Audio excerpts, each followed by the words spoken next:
how to buy large language model token. So this token came under the symbol of LLM.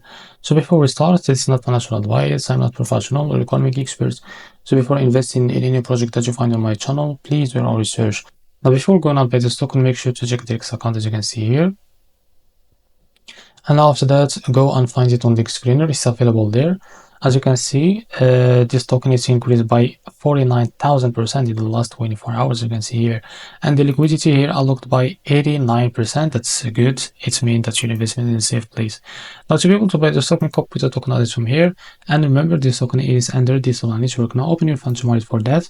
Now, after that, click on swap. Make sure you have enough Solana on your wallet. Click here and paste the token address as you can see. Now, click on your token. Now, type here how much you want to buy.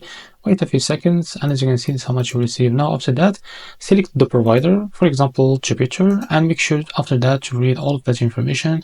And if you are ready to go, just click on swap, and you will be redirected to the Jupiter provider page to be able to buy this token. So if you're facing issues after that, go back to this page, switch the slip patch from here or custom it, and after that, you will be able to buy this token without any issue. So this is how to buy the LLM token. If you found this video helpful, please like and subscribe. See you in the next video.